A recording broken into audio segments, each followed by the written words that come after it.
MIDH है, mission for integrated development of horticulture. तो इस स्कीम में कई सब स्कीम्स हैं, जैसे कि नेशनल हॉर्टिकल्चर बोर्ड है, कोकोनट डेवलपमेंट बोर्ड है, central institute of horticulture Nagaland है, और इसके जो दो महत्वपूर्ण घटक हैं जो कि स्टेट से, हमारे राज्यों से संबंधित हैं, वो है नेशनल हॉर्टिकल्चर मिशन और horticulture mission for north eastern states.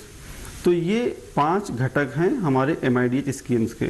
इस स्कीम्स में कुछ सेंट्रल सेक्टर स्कीम है, कुछ सेंट्रली स्पॉन्सर्ड भी सब स्कीम्स हैं, जिसके तहत 60-40 का रेशियो होता है राज्य और भारत सरकार का, और 90 और 10 का रेशियो होता है।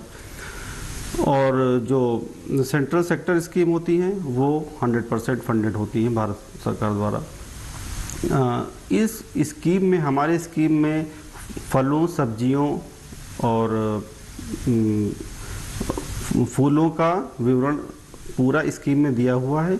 इस स्कीम में हम लोग सब्सिडी भारत सरकार 35% और 50% के हिसाब से प्रोवाइड करवाती है स्टेट गवर्नमेंट के थ्रू किसानों को, और इससे किसान बहुत ही लाभान्वित हो रहे हैं। जैसे कि अभी हमारे प्रधानमंत्री जी का लक्ष्य है कि किसानों की आय को दुगना करने का, तो हम इस विषय में बहुत ही कार्यरत हैं, जिससे कि हम स्टेट गवर्नमेंट का प्लान आता है, वो प्लान उनके डिस्ट्रिक्ट लेवल पर किसानों की भागीदारी को देख के बनाया जाता है, और उसके आधार पे वो यहाँ हमारे पास भारत सरकार में अपना प्लान भेजते हैं, और हम उसको यहाँ पे एग्जामिन करते हैं और उसका अनुमोदन करते हैं, और वो पैसा राज्य सरकार के थ्रू किसानों को दिया जा रहा है।